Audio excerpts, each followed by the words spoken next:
देखो प्यारे बच्चों, अब आपको बता दूं। देखो, आप सभी चूँकि बहुत परेशान हैं कि किस तरह से आपको पढ़ना है। अब ये आपने क्या खरीदी है? 20 खरीदी है आप लोगों ने, ठीक है ना। आपने जब ये खरीद लिया, आपके पास कुछ है नहीं पढ़ने के लिए, तो सबसे पहले मैं आपको बताऊंगी सिलेबस। तो देखो, सबसे पहले आपको मालूम होना चाहिए कि आपका सिलेबस क्या है। ये आपका सिलेबस है। पहली इकाई में दिया है मैथिली शरण गुप्त, परिचय, पाठ, मातृभूमि, कविता।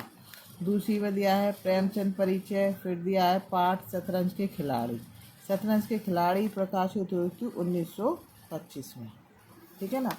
अब मैथिली शरण गुप्त का जन्म हुआ था 1800 मैथिली शरण गुप्त का जन्म हुआ था 1886 में। इस तरह से उनका जीवन परिचय वगैरह देखिए। जैसे मैंने पहले पार्ट की आपको बनाई, किस तरह से बनाई है, आपको इस तरह से बनाई है पहले पार्ट के। मैथिली शरण गुप्त का जन्म हुआ 1886 में, ठीक है।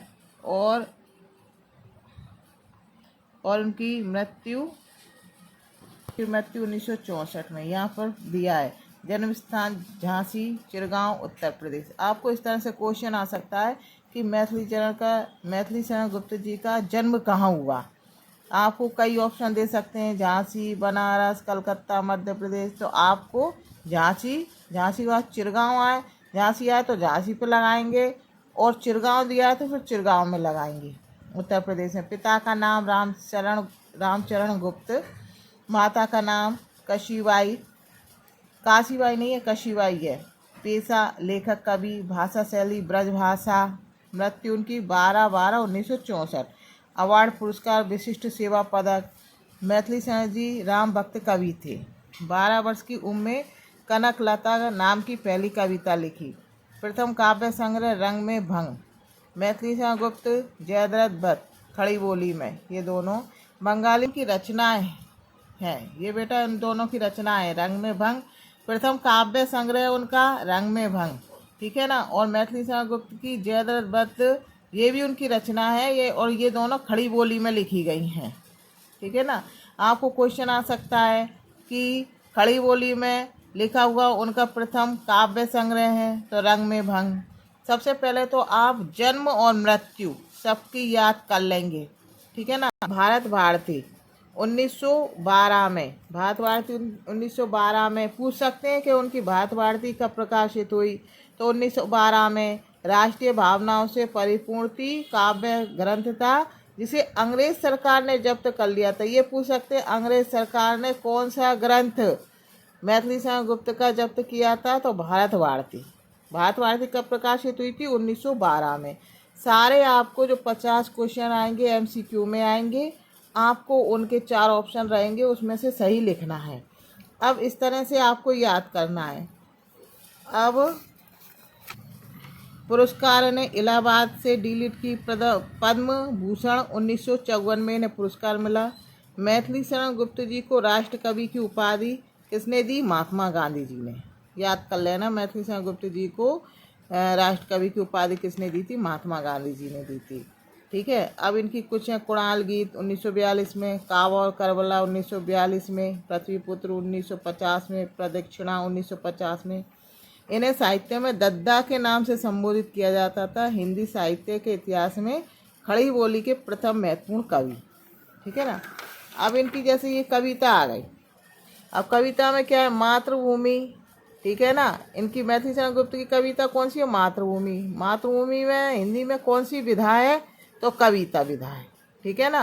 पूछ सकते हैं कि मातृभूमि क्या है? कविता है, कहानी है, या नाटक है, संस्मरण है, तो आप लिखेंगे कविता है। मातृभूमि के रचनाकार का नाम क्या है? तो मैथिली शरण गुप्त है। मातृभूमि में सूर्य और चंद्रमा क्या है? तो मुकुट है। मातृभूमि कविता में नीले रंग के वस्त्र कौन पहने हैं? तो आकाश। मातृभूमि कविता में फूल तारे क्या है? मातृभूमि कविता में कवि ने फूल तारे किसे कहा है? तो आभूषण। फूल तारे आभूषण है, मतलब मातृभूमि कविता में आभूषण किसे कहा है कवि ने? तो फूल और तारे को। मातृभूमि कविता में शेषनाग का फन क्या है? सिंहासन, ठीक है ना। शेषनाग का फन है। सिंहासन किसे कहा है? शेषनाग के फन को। ठीक है ना, इस तरह से आपके क्वेश्चन आएंगे। जैसे करधनी किसे कहा है, तो समुद्र को। मातृभूमि कविता में कवि ने मातृभूमि किसे कहा है, तो जन्मभूमि को। ये याद कर लें। मातृभूमि कविता में कवि के माथे पर क्या है, तो हिमालय। इस प्रकार के बेटा आपके नोट्स हैं। प्रमुख कृतियाँ हैं इनकी, जैसे साकेत है, यशोधरा है, जयदत्त व्रत है, खंड काव्य है, भात भारती 1912 में, पंचवटी 1925 में। सन नहीं पूछेंगे, फिर भी आपको ये जयदत्त व्रत, भात भारती, पंचवटी, द्वापर, सिद्धराज, ये नहीं पूछेंगे। भंग में भंग, राजा प्रजा, ये इनकी पत्रों का संग्रह है, पत्रावली। ठीक है, अब इतना कुछ शायद नहीं पूछेंगे, पहली बार हो रहा है तो कम कम पूछेंगे आपसे, लेकिन हाँ महत्वपूर्ण चीज़ें तो आपसे पूछी ही जाएंगी। उसके बाद आ गए प्रेमचंद। अब ये सब आपने, ये मैं आपको डाल दूंगी, आपके ग्रुप पर डाल दूंगी फ़ोटो खींचकर, आप लोग इसको पढ़। ये मैं अब शाम को या कल वीडियो बनाऊंगी तो डाल दूंगी, तब तक आप इस वीडियो को देखें। अब मैं आपको बताऊंगी कि आपके पास जो 20 है उससे किस तरह से पढ़ें। तो ये आपका सिलेबस है, पहले सिलेबस देख लें। प्रेमचंद का परिचय, जन्म मृत्यु, शतरंज के खिलाड़ी 1925 में है, ये कहानी है। ठीक है ना, व्यंग है, शरद जोशी जी का जीप पर सवार इल्लियाँ। ठीक है, याद रख लेना। ये भी पूछ सकते हैं कि जीप पर सवार इल्लियाँ क्या हैं, तो व्यंग है, ये विधा कौन सी है, व्यंग है। शरद जोशी जी की जीवन मृत्यु पूछ सकते हैं। वैचारिक भारतीय भाषाओं में राम, ये मैंने डाल चुकी थी, तो आप और देख लेना, 8 भाषाओं में है। आचार्य रामचंद्र शुक्ल का परिचय, कब मृत्यु हुई, कब इनका जन्म हुआ। ठीक है ना, इनके और जो इनका उत्साह निबंध है, तो ये पूछ सकते हैं जो उत्साह है ये किस प्रकार का निबंध है, ये भावमूलक निबंध है। रामधारी सिंह दिनकर का जीवन परिचय पूछ सकते हैं आपसे, हैं ये जो है आप देख लीजिए। आदि शंकराचार्य जी का जीवन व दर्शन है। पर्यायवाची शब्द, विलोम शब्द, अनेक शब्द के लिए एक शब्द, हिंदी व्याकरण, संधि और उसके प्रकार, हिंदी व्याकरण। बीज शब्द, संधि 3 प्रकार की होती है, समास 3 प्रकार की होती है। बीज शब्द, धर्म, अद्वैत, भाषा, अवधारणा, उदारीकरण, ये सब दिए हैं आपको।